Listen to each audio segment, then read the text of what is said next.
दोस्तों यह कहानी रिश्तों को शर्मसार करने के लिए काफी है। कैसे एक बाप अपनी बेटी के रिश्ते को शर्मसार कर देता है। राजेश अपनी 14 साल की बेटी प्रिया के साथ लगातार शारीरिक संबंध बना रहा था।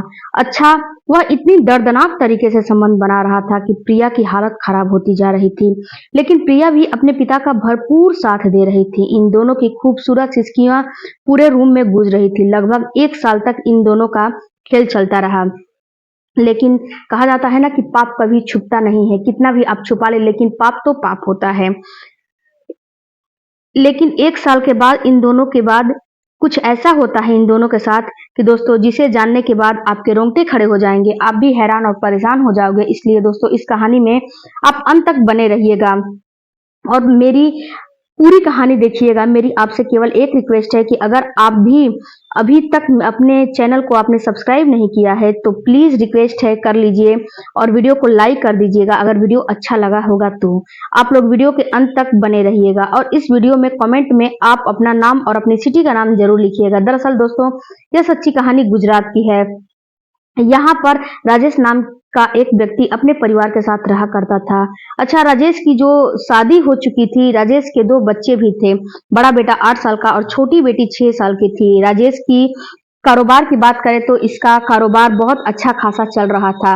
राजेश का जो कारोबार था ये बहुत अच्छा चल रहा था। इसको कोई भी दिक्कत परेशानी नहीं थी। राजेश की जो पत्नी थी अक्सर जो है राजेश और इसकी पत्नी में झगड़ा हुआ करता था। जब वह रात में अपनी पत्नी के साथ संबंध बनाया करता था तो उसकी पत्नी एक ही बार राजेश को संबंध बनाने देती थी। लेकिन जब राजेश दूसरी बार संबंध बनाने की कोशिश करता था तो उसको मना कर देती थी उसकी पत्नी और संबंध बनाने नहीं देती थी।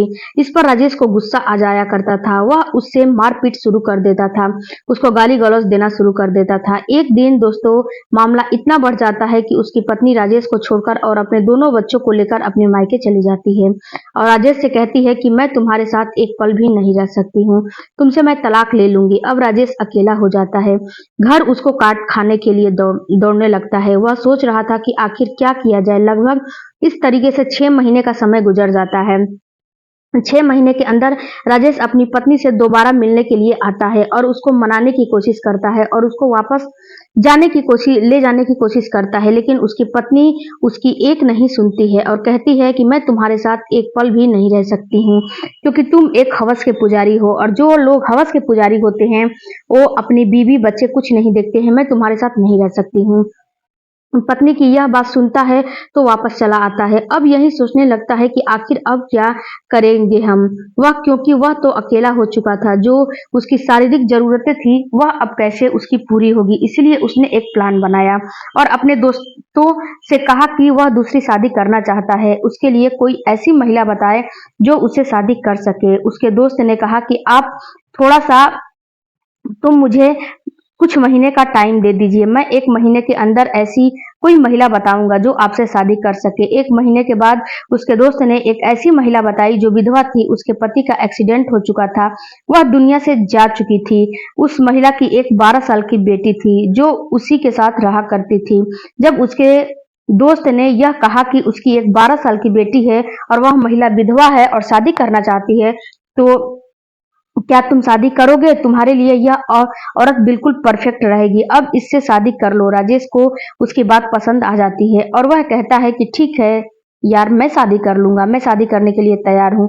अब कुछ दोस्त वगैरह मिलते हैं और मिलने के बाद एक मंदिर में जाकर राजेश उस महिला से शादी कर लेता है। अब राजेश उस महिला को अपनी दुल्हन बनाकर लेकर आ जाता है और इन दोनों का वैवाहिक जीवन बड़े अच्छे से गुजर रहा था।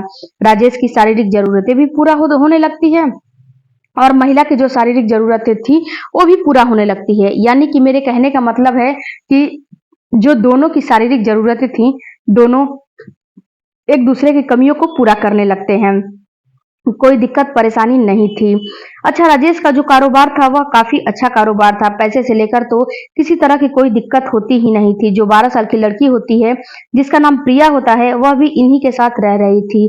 एक दिन राजेश की पहली जो पत्नी को पता चलता है कि मेरा पति जो है दूसरा शादी कर लिया है तो उसकी पत्नी कोई भी आपत्ति नहीं जताती है और वह कुछ उस पे फर्क नहीं पड़ता है। वो बिल्कुल शांत चुपचाप बैठी रहती है क्योंकि वो जानती है कि राजेश कितना अय्याश किस्म का इंसान है और उसको छोड़ देती है। उसको हमेशा के लिए छोड़ने का प्लान बना लिया था और उसे तलाक लेने का पूरा प्लान बना लिया था कि अब वह राजेश के साथ एक पल भी नहीं रहेगी, वह उसे तलाक ले लेगी। इसीलिए दूसरी शादी करने के बाद भी पहली पत्नी का कोई फर्क नहीं पड़ता है और वह एक बार देखने भी नहीं आती है। खैर धीरे धीरे इस तरीके से लगभग 9 महीने का समय गुजर जाता है। राजेश की जो दूसरी पत्नी थी वह गर्भवती हो चुकी थी, वह बच्चे को जन्म देने वाली होती है, तो उसकी हालत खराब होने लगती है, उसको काफी पीड़ा हो रही थी। इसीलिए राजेश उसको एक निजी नजदीकी नर्सिंग होम में ले जाकर और वहां पर जाकर उसका चेकअप वगैरह करवाता है। डॉक्टर उसे भर्ती कर लेते हैं। सबसे बड़ी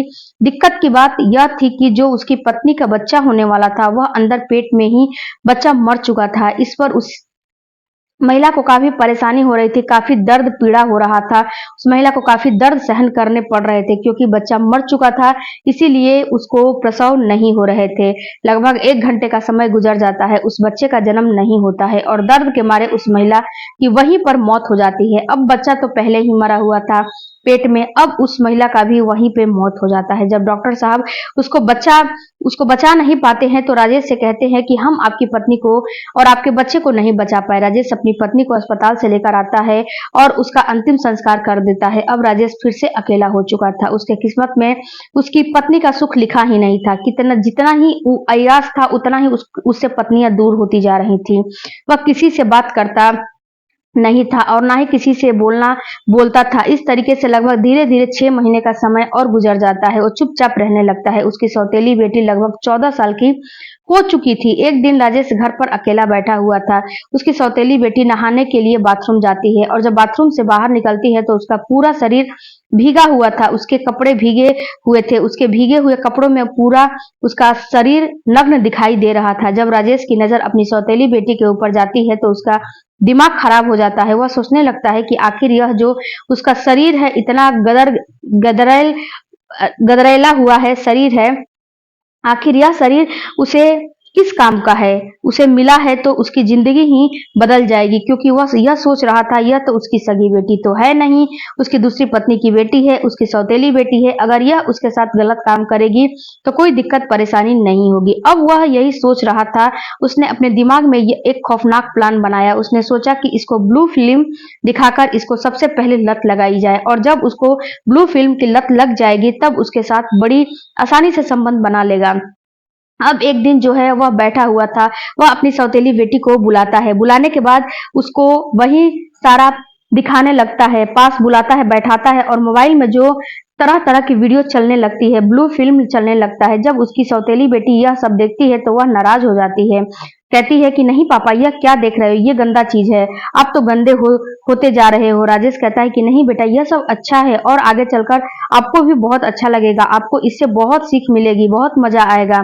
तो उसकी बेटी भी उसकी बात सुनकर यह सब वीडियो देखने लगती है। वीडियो देखते देखते वह उत्तेजित हो जाती है।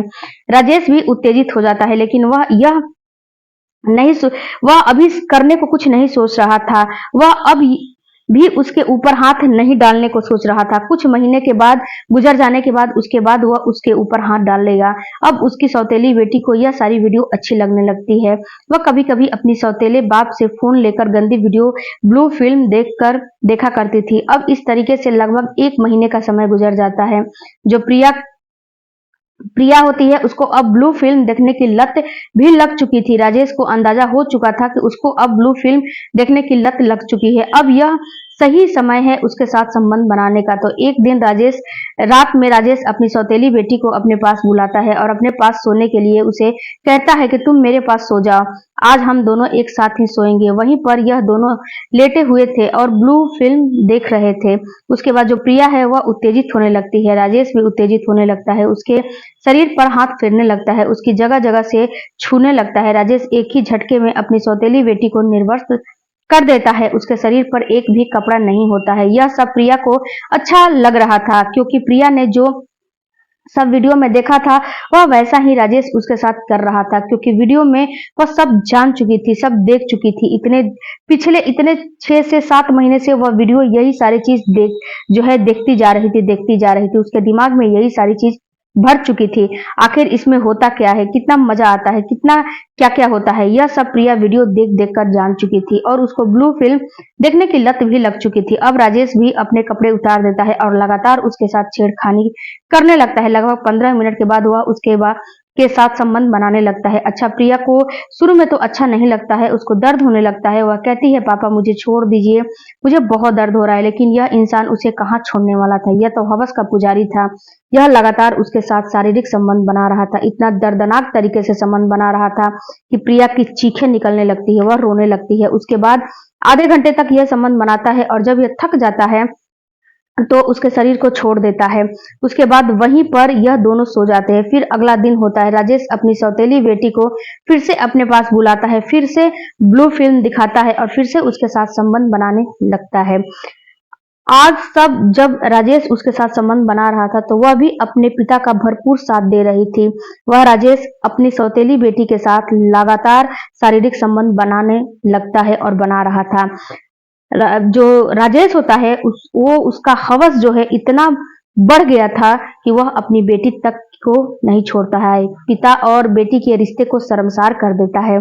इस तरीके से अब इनका जो खेल है अब रोज चलने लगा है था।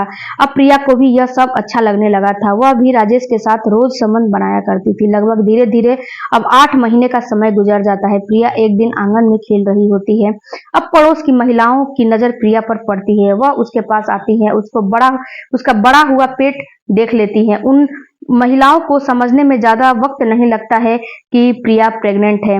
वह महिलाएं क्या करती हैं कि वह महिलाएं इसको नजदीकी एक डॉक्टर के पास ले जाती है, यह पुष्टि करने के लिए कि प्रिया क्या के पेट में क्या है। तब वो डॉक्टर उसको पुष्टि करता है कि प्रिया 8 महीने की गर्भवती है। जब आस पड़ोस वाले गांव के लोग जब यह सुनते हैं तो दंग रह जाते हैं, परेशान हो जाते हैं, उनके रोंगटे खड़े हो जाते हैं। अच्छा, उनसे जो आस पड़ोस के लोग, एक व्यक्ति है वो पुलिस को जो है फोन कर देता है, क्योंकि यह पॉक्सो एक्ट का मामला था, नाबालिग लड़की का मामला था। जब पुलिस यह खबर सुनती है तो तुरंत पुलिस वहां पर पहुंच जाती है, लड़की को अपने कब्जे में ले लेती है, लड़की से पूछताछ करने लगती है। आखिर बेटा तुम्हारे साथ यह सब किसने किया, तुमने अपनी मर्जी से यह सब करवाया है? क्योंकि लड़की अभी ना समझती और गर्भवती हो चुकी थी, इसीलिए लड़की जो है बताने में थोड़ा हिचकिचा रही थी। लेकिन जब उससे थोड़ा सख्ती से पेश आती है पुलिस तो वह टूट जाती है और पूरी कहानी बताने लगती है। जो उसके सौतेले पिता राजेश, वह उसके साथ रोज रात में यह सब हरकत करते हैं और जो उसको ब्लू फिल्म दिखाया करते थे। जब पुलिस यह बात सुनती है और पूरे गांव वाले जब यह बात सुनते हैं तो दंग रह जाते हैं, परेशान हो जाते हैं, उनके पैरों के नीचे से जमीन ही खिसक जाती है। अब तुरंत ही राजेश को पुलिस गिरफ्तार कर लेती है और उसको थाने लेकर जाती है और सबसे पहले तो उसकी खूब अच्छे से कुटाई की जाती है, बढ़िया तरीके से डंडों से उसको मारा जाता है। उसका जो हवस था यहीं पे उसका सारा का सारा नशा उतार देती है पुलिस। उसके बाद उसे पूछताछ होती है आज के समय में और पूरी कहानी जब राजेश बताता है तो पुलिस भी दंग रह गई और गांव वाले भी दंग रह गए। जब इसके बारे में लोगों को सोशल मीडिया और अखबारों के माध्यम से पता लगा तो लोग यह सोचने पर मजबूर हो गए कि एक बाप अपनी बेटी के साथ इतना गलत काम कैसे कर सकता है। इस बाप के ने रिश्ते को ही शर्मसार कर दिया, रिश्तों को ही तार तार कर दिया। लोग बड़े हैरान थे, परेशान थे। बाकी राजेश के ऊपर पॉक्सो एक्ट का मामला दर्ज करके इसको जेल भेज दिया गया है और इसका उम्र कैद हो चुका है। अब यह अपने गुनाहों की सजा जेल में भुगत रहा है। बाकी दोस्तों, मेरा मकसद इस कहानी को सुनाने का आप लोगों को परेशान करना या फिर हैरान करना नहीं है।